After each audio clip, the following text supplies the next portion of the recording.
В конце первой серии мы ушли подальше от села Залесье, где чуть не попались ментам и расположились в поле, ожидая пока стемнеет. Переход до предполагаемой точки ночлега занимал примерно 10 километров. Подходя к перекрестку центральных дорог, недалеко от КПП Лилев, мы отчетливо слышали звон церковных колоколов в Чернобыле.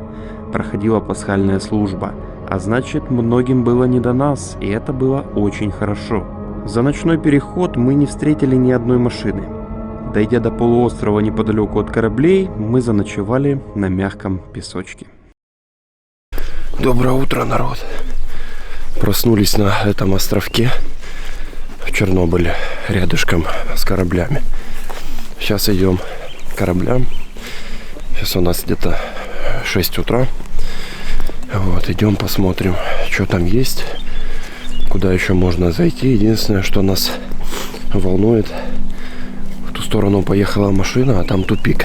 То есть это не проездная дорога. И много собак в той стороне. Короче, сейчас будем смотреть. Что? Еще раз. О, Да нет, так я больше не смогу. Такие впечатления, но это охуенно. Почему мы здесь не ночевали? Смотрите, что мы нашли. Крутяк.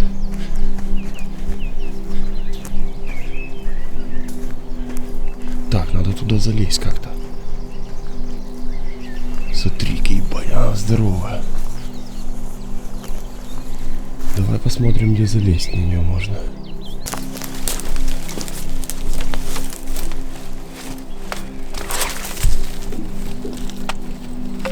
Только на доски не наступай, на металл только.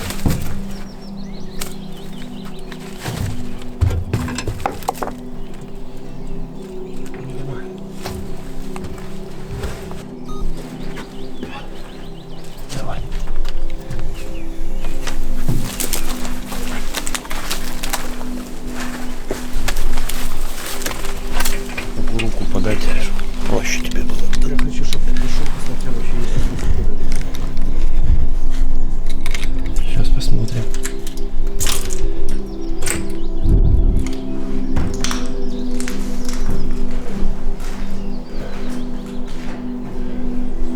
Ну, тут пустое помещение.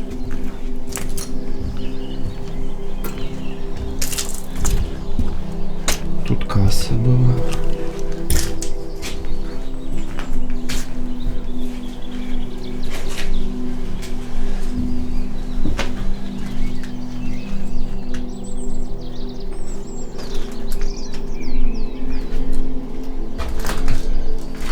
Подсобка какая-то.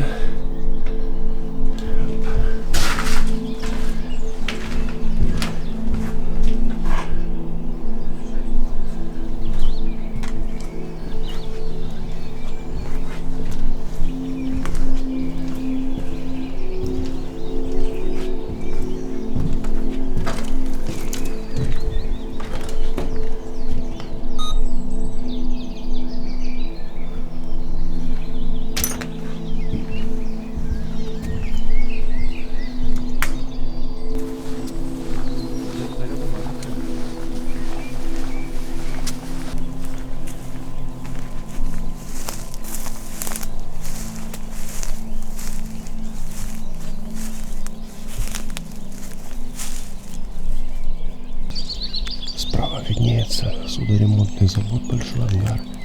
Попробуем туда зайти. И, кстати, стало понятно, откуда мы видели свежие следы грузовой техники. Песок, вон свежий песок. Вывозят песок отсюда.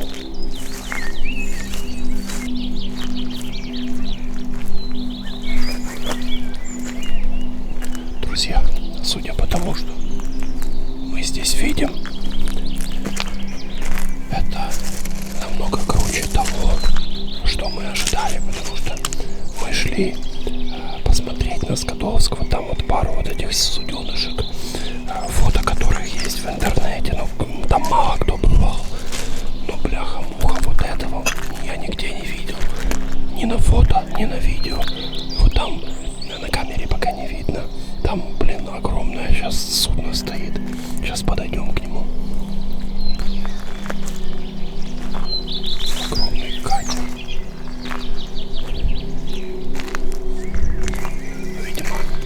здесь стояли суда. И здесь их не ремонтировали. Это, видимо, как была стоянка возле судоремонтного завода.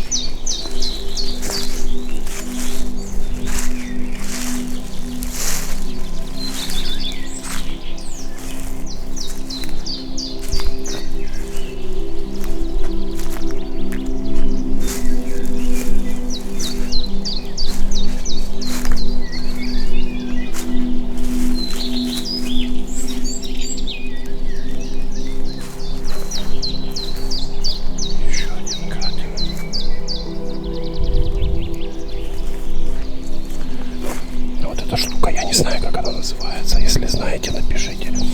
Я так понимаю, это чтобы сплавлять корабли на воду. Вот, кстати, рельсы, по которым, видимо, когда спускались сюда на воду.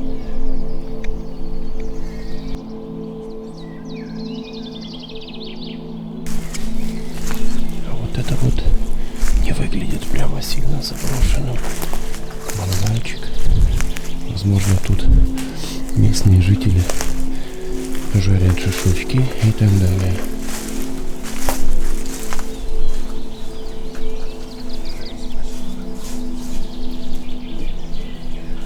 Вот эта лодка живая, да, стоит. А вот это какая-то штука здоровая. Смотрите, какая.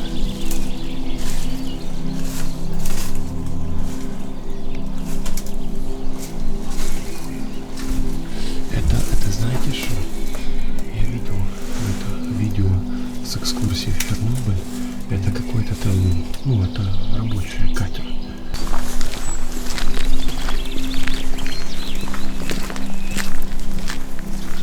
Нам налево, по идее.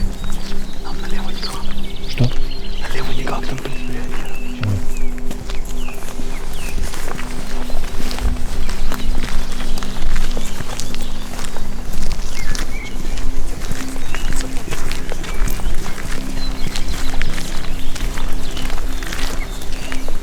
Все будет хорошо. В моем случае очень хорошо.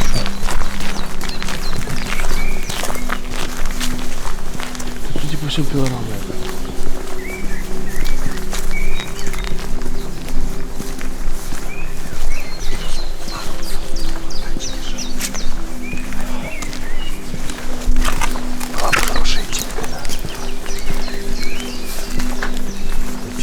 Песок, по-моему, тырса. Что? Это тырса похоже. Тырса это что? Озвучите ее для следующего похода. Что? Озвучите ее для следующего похода. Зайти в Чернобыль, взять миску и на том мангальчике устроить шашлычок.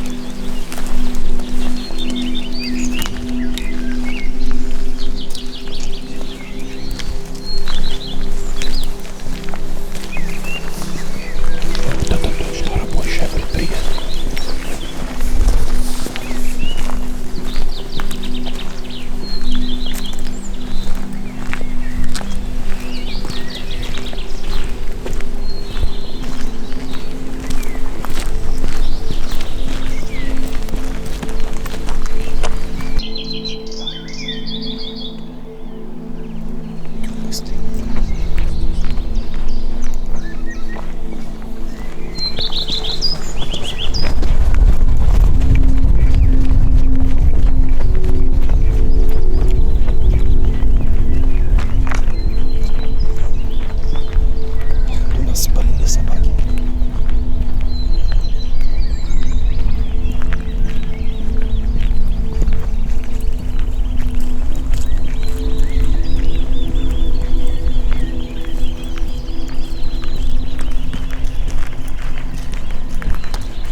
сквозь заросли, болото, рабочее предприятие и голоса мы все-таки сюда дошли.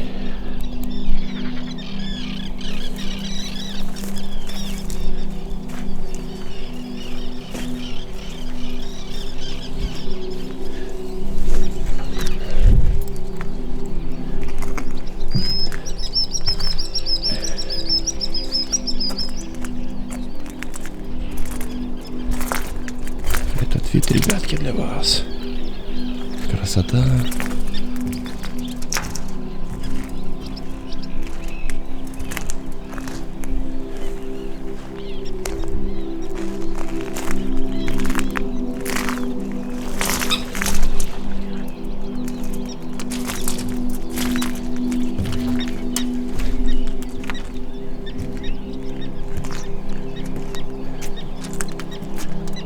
Вот она, посудина Бороды.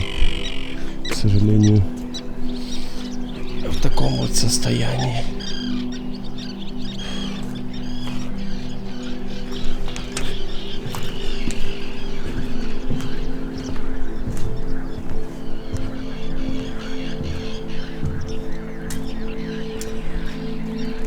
Вот он, Скадовск. Или вот это Скадовск, непонятно. Надписи, к сожалению, не вижу.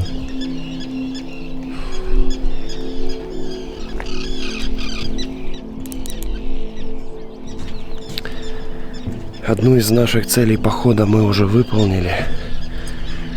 Теперь наша задача выйти отсюда. У нас еще по пути цементный завод заброшенный. Машина.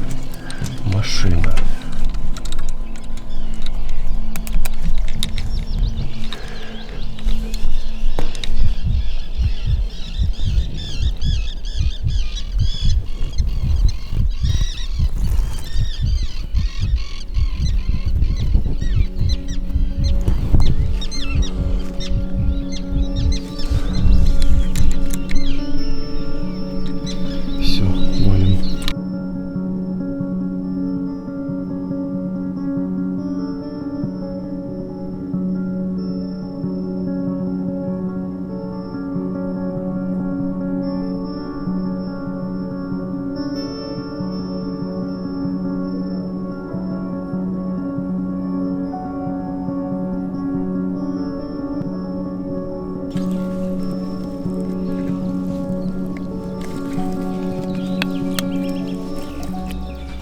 Этот переход дороги был максимально опасным. Сидя неподалеку, после посещения кораблей мы слышали машины каждые несколько минут. Но шоком для нас стало то, чего ночью мы увидеть никак не могли. Слева мы просматривались на метров 400 даже внизу, а значит любая машина, едущая с того направления, заметила бы нас заранее и даже если бы мы упали в траву. Но удача была на нашей стороне.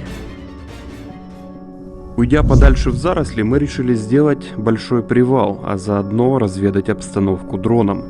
В этом походе я не только планировал снимать на дрон, но и попробовать использовать его как разведчика. С этой ролью он отлично справляется, но есть большой минус. В условиях тихой зоны, где помимо звуков природы практически ничего нет, его слышно на очень большом расстоянии и высоте. Даже несмотря на то, что у меня модель DJI Mini 2, которая является самой тихой в своем классе. Мы хотели посмотреть, что там за предприятие, есть ли кто-то на этом цементном заводе, куда мы хотели зайти.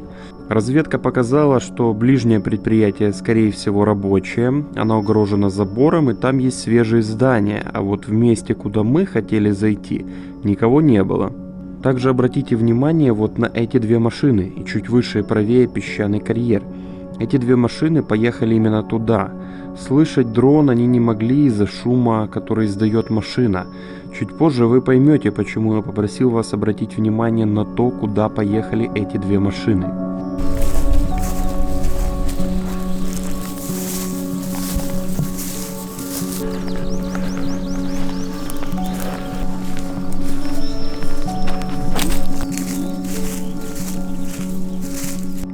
А вот тот самый песчаный карьер, куда полчаса назад направились две машины.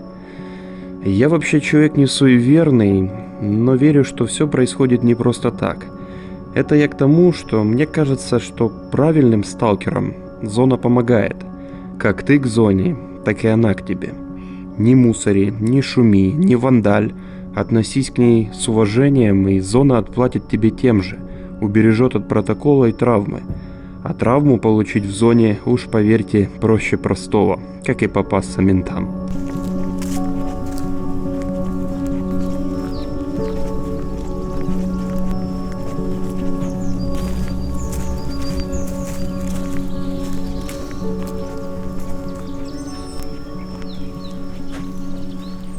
Кто-то может сказать, ничего особенного, ну что, понтонная переправа, лежит на боку. Но, блин, посмотрите, как это выглядит. Посреди леса, все заросшее. Посмотрите на это дерево огромное.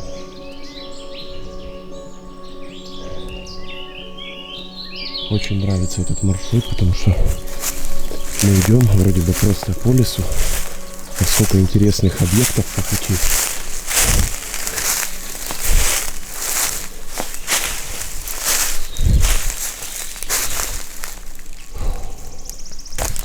Мы нашли село, заброшенное посреди леса, которого даже нет на картах.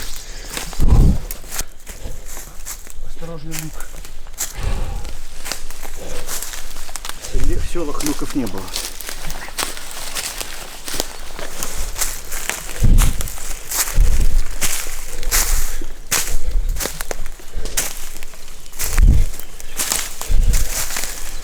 Сука.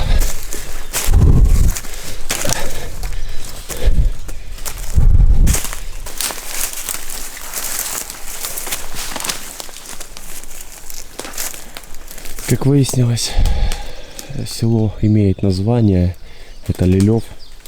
Просто село давно заросло, оно не популярное, сюда вообще мало кто ходит. И на спутниковых Google картах эта вся область выглядит как сплошной лес.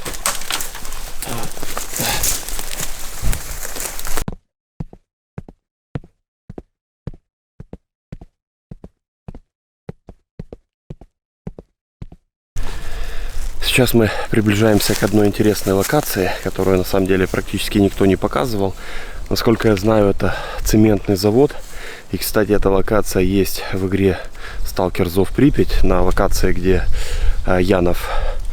Вот, сейчас пойдем посмотрим. Будем надеяться, что там никого нет.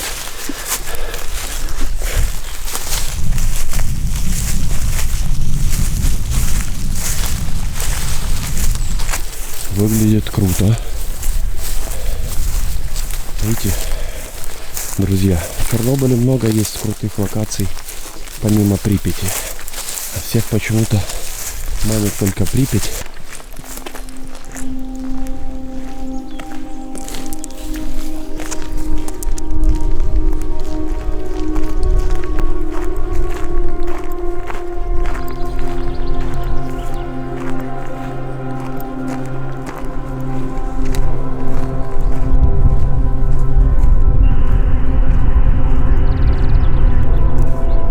Заглянем в ангар, что там интересно.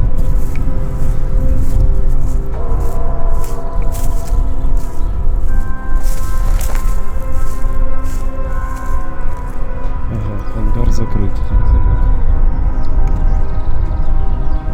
Ладно.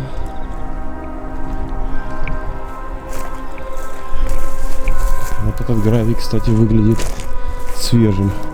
Это говорит о том, что, возможно, здесь какое-то предприятие, что-то здесь есть. То есть, возможно, в обычное время здесь есть народ, просто в выходные, праздники пока никого нет.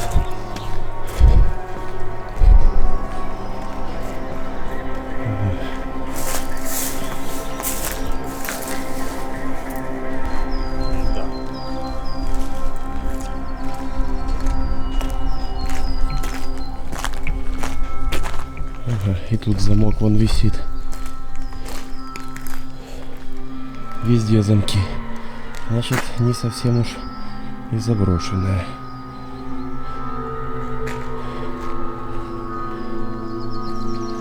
Кстати, вон действующая подстанция стоит. Не знаю, как вам, а мне локация понравилась. Она хоть и небольшая, но она очень антуражная. И вообще пока доволен нашим маршрутом, потому что мы уже увидели очень много мест, которые практически нигде не фигурируют и которые никто не показывает.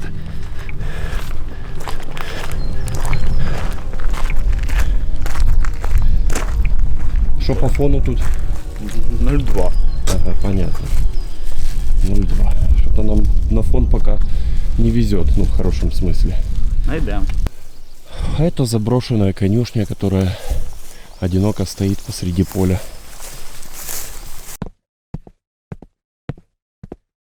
Смотрите, какая тут такая, я подозреваю, искусственно выкопанная траншея, которая идет прямо к воде, где мы планировали перейти на другой берег и пойти на третью очередь. Но планы наши немножко меняются. Возможно, на третью очередь мы не пройдем. В любом случае нам нужно пополнить запасы воды и отдохнуть, потому что мы рассчитывали, что погода будет похолоднее, а жара казалась неимоверная. Просто умираем от жары. У меня уже шея подгорела, руки. Вот, сейчас к водичке подойдем и отдохнем. Вот тут мы хотели перейти. Не знали вообще, как здесь возможно, невозможно. Переходить мы, скорее всего, не будем. А вот мне кажется, что когда-то здесь хотели мост сделать. И просто не успели.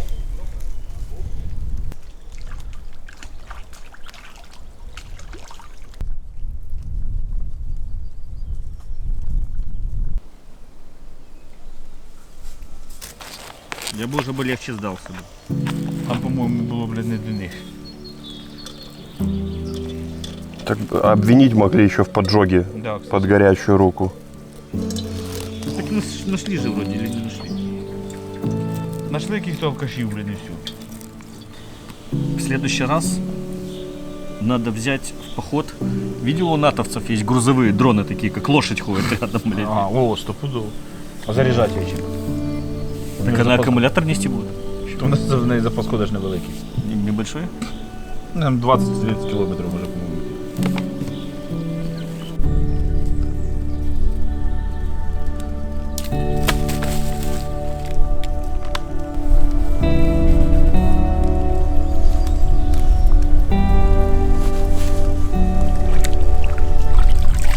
Это есть особый вид енот полоскун, а у нас бобер полоскун. Он просто в своей естественной среде.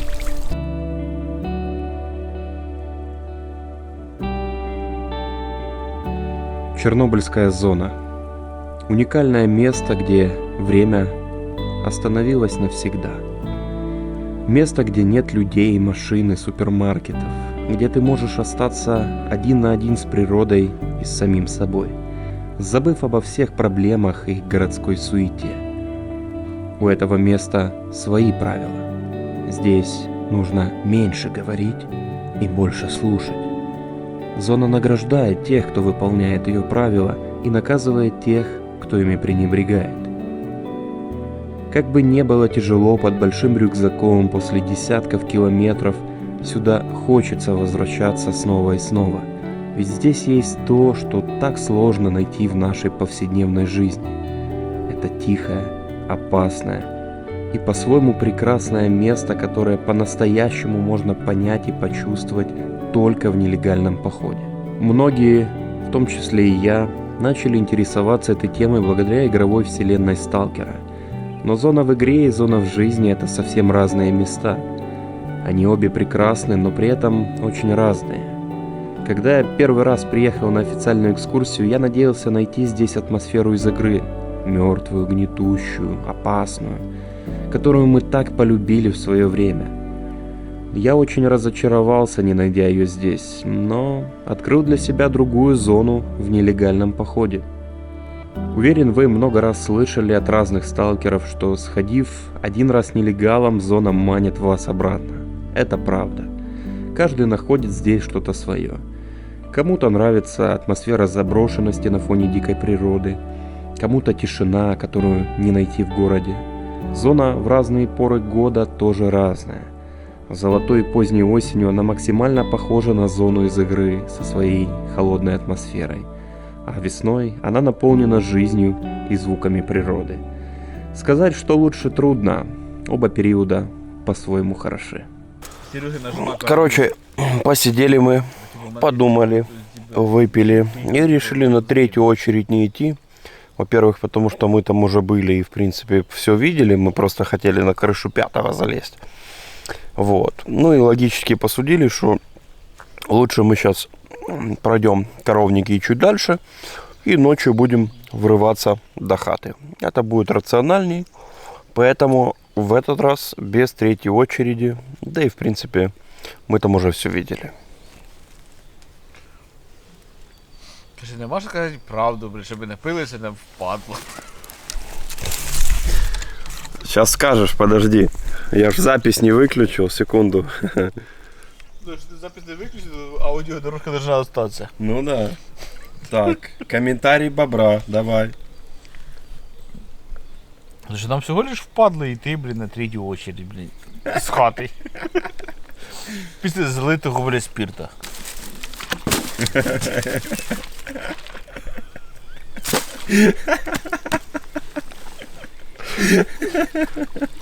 Будьте сталкерских походів. Ну, доля правды в этом есть, да. Процентов 98.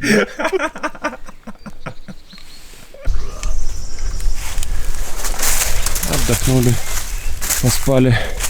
И теперь пробираемся через вот такие вот дебри. И нам надо подняться наверх, чтобы попасть к коровникам и выйти на дорогу, которая нам нужна.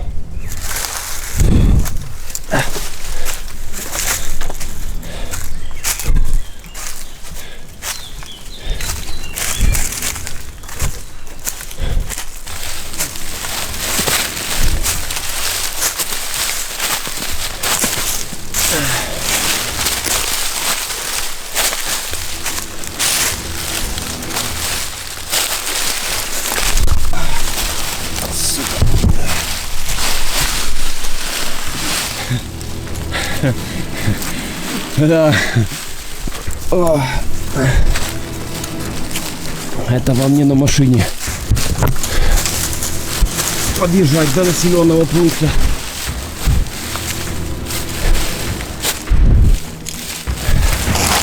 Сука, дерево отвалилось.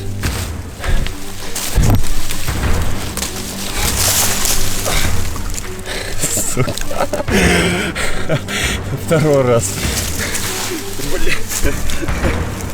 Подожди. Да. Встать, блядь. Сука. Что ты хотел? Блядь. А? Чего, блядь? Болото просто еще. Вот это деревце нормально.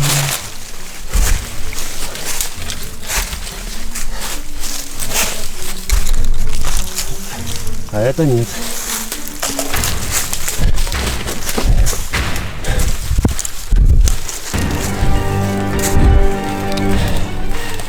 Фу.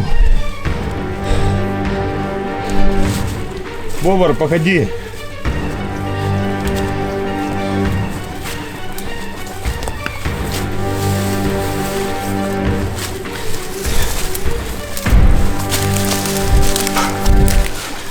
Хорошо, держусь. Коровников много, штук 5. Они, к сожалению, в пожаре погорели. И все остались без крыши. И вот в таком они состоянии. Но выглядит все равно весьма антуражно. Вот второй коровник. Выглядит он примерно так же. Посмотрим внутри.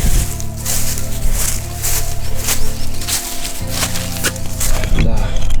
К сожалению, пожар в 2019 году уничтожил очень много классных объектов в зоне, которые можно было бы посетить. Сзади потрясающий вид.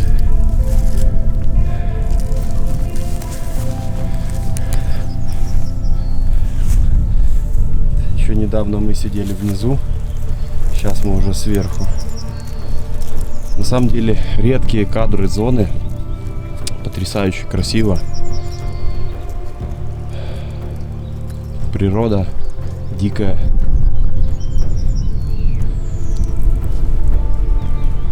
Да, Сань?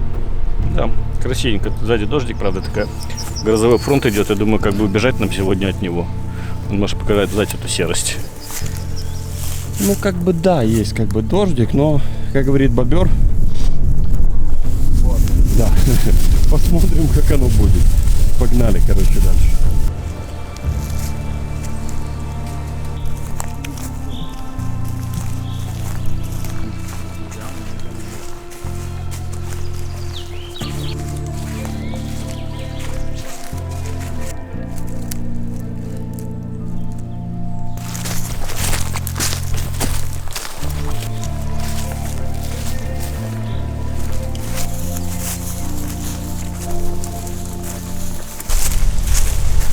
Вот это, судя по всему, местный то ли магазин, то ли клуб. Смотрите, какие интересные колонны. К сожалению, тоже все пострадало от пожара. Когда ходишь по малоизвестным тропам, всегда можно наткнуться на вот такие интересные артефакты, которых впереди еще много.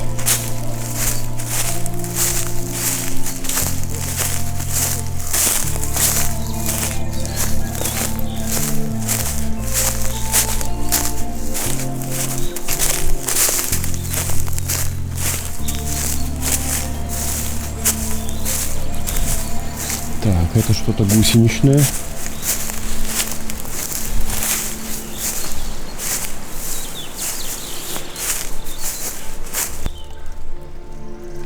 Ну, кстати, фон практически не повышенный.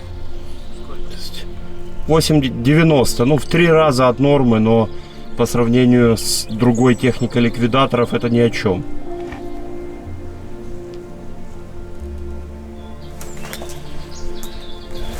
Идем мы такие по селу Люлев, и тут прям нам по пути вот такой вот домик прикольный, сохранившийся. Зайдем, посмотрим, что там внутри.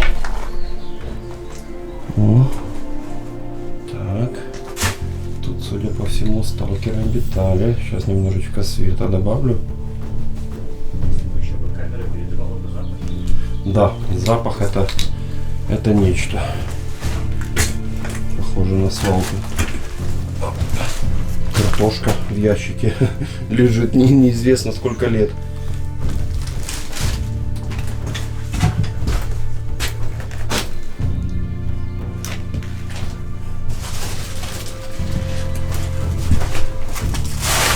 Ух ты, ё-моё, я на что-то наступил и чуть не подскользнулся. Там что-то мягкое, явно не свежее. Сейчас немножечко света здесь додам. Так. О.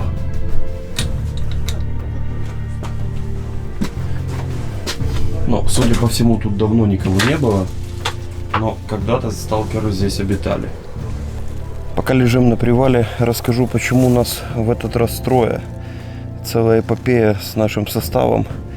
Вначале мы планировали идти такой же группой, как и в прошлый раз, но у Куба и у Орла не получилось, точнее у нас не получилось пойти на те даты, на которые они хотели, и наоборот у них не получалось на те даты, на которые мы хотели, и в итоге приняли решение поделиться на две группы, потому что появились некоторые новые участники. Они сходили в начале апреля, а мы планировали идти в конце 24 апреля, изначально планировали закидываться. С нами должен был идти Серега, который в прошлый раз за первые полчаса подвернул ногу, и моя знакомая с Харькова, девочка. Вот. Но на эти даты получалось, во-первых, что по прогнозу на все дни были дожди, и должен был приехать президент, а, соответственно, охрана зоны была очень усилена. Мы по этим двум причинам решили перенести на конец апреля, начало мая. Вначале девочка с Харькова слилась потому что по работе не смогла. Вместо нее должна была другая девочка с нами пойти, кума Сереги. И в итоге за 2 дня до похода Серега и Валя тоже слились. И в итоге мы пошли втроем. И, кстати, должен вам сказать, что втроем идется офигенно. Я думаю, остальные участники не дадут соврать. Ну, достаточно тихо получается, никакого галдежа, более слаженная группа. Несмотря на сложный маршрут, хорошо его проходим весь. То есть абсолютно согласен. Бобр, ты давно говорил, что чем меньше людей, тем лучше. Как тебе втроем? Тим тише. Так що, в принципі, менше народу буде спокійніше, нормально йдеться. Хоча толпою теж нормально пройшли. День подходит к концу, и сейчас мы держим путь на нашу хату. У нас есть 2 варианта, как туда дойти. Вариант номер 1, это мы идем 20 километров, такой небольшой марш-бросок по асфальту. Второй вариант через Волхов, где мы ночевали в первый раз. Ночуем там и потом утром продолжаем движение на хату. Дело в том, что обещают на ночь дождь, даже ливень. И мы пока не знаем, какой из 2 вариантов мы выберем. Так что будем смотреть. Чутье подсказывало, что нужно идти ночевать на Волхов, и оно нас не подвело. Ночью разразился ливень с грозой, а мы в это время спали, пусть и не совсем в тепле, но зато под крышей. Смотрите в следующей серии.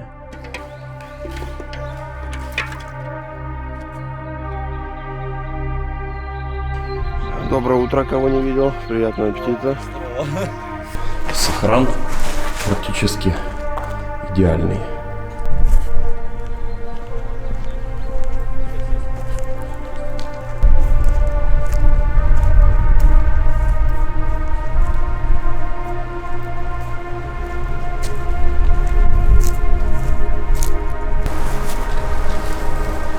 Видно? 7,8 в лесу. Попали в небольшое пятнышко.